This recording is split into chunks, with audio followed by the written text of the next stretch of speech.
जय भी Ambedkarite YouTube channel में आप सभी का स्वागत है। जय भीम। बाबा साहेब डॉक्टर भीमराव अंबेडकर उनके बचपन के दिनों में कैसे थे और उन्होंने कैसे हट करते थे, क्यों अपने पापा को परेशान करते थे। बाबा साहेब उनके बचपन के दिनों में काफ़ी जिद्दी स्वभाव के थे। आइए संक्षिप्त में बाबा साहेब के बारे में जानते हैं। बाबा साहेब लिखते हैं कि स्वयं की पुस्तक हो या किताब हो, यानी वो स्वयं की संपत्ति होती है। उस समय इतनी ही महत्वाकांक्षी थी। उसी महत्वाकांक्षा से वर्तमान में मेरे ग्रंथ संग्रहालय का निर्माण हुआ है।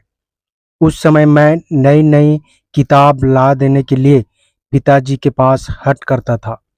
किसी पुस्तक को मैंने मांगा हो तथा पिताजी ने शाम तक कहीं से भी वो पुस्तक या किताब न ला दी हो, ऐसा कभी हुआ ही नहीं। हमारी आर्थिक स्थिति बहुत गंभीर थी, ये बात मैंने तुमको बताई है, परंतु मुझे इस बात का तब कुछ भी एहसास नहीं था। मेरे पिताजी का हृदय बहुत विशाल था। मेरे द्वारा किसी पुस्तक की मांग होने पर जेब में पैसे हो या ना हो, अधिकांशतः जेब में पैसे नहीं होते थे, वो अपना टॉवेल लेकर बाहर निकलते थे। उस समय मेरी दोनों बहनें मुंबई में ही रहती थी। उनकी शादी हो चुकी थी। मेरे पिताजी सीधे छोटी बहन की ओर जाते थे। उसके पास भी कहाँ से 3-4 रुपए रहे होंगे।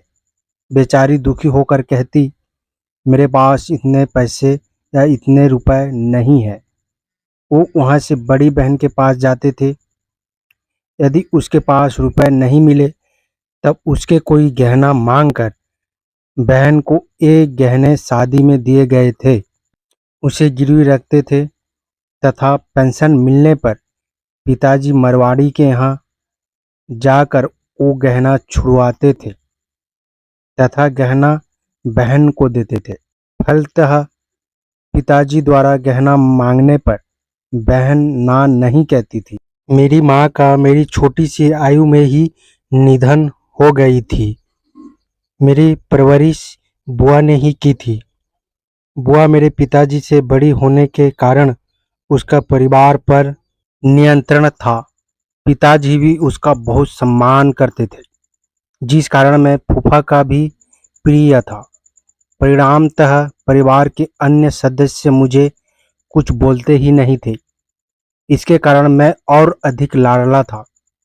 पिताजी मेरे सुख चैन के लिए कष्ट सहन करते थे, अड़चनों से सामना करते थे, किंतु मुझे उसका कोई एहसास नहीं था। मैं सिर पर बहुत तेल लगाता था तथा नई पुस्तक को सिरहाना बनाकर बेफिक्र सो जाता था। इन पुस्तकों की कैसी दुर्दशा या कैसी दुर्गति हुई होगी, इसकी तुम कल्पना कर सकते हो। मुझे बचपन से ही पढ़ने का बहुत शौक लगा रहता था। वो इतना कि किस पुस्तक में किस स्थान पर कौन सा महत्वपूर्ण विचार है, मैं वो तुरंत बता सकता था। इसी आदत के कारण मेरी स्मरण शक्ति तेज है। ये था बाबा साहेब डॉक्टर भीमराव अंबेडकर की एक छोटी सी कहानी या छोटी सी जानकारी। आई होप इस वीडियो को समझ गए होंगे। जय भीम, जय संविधान।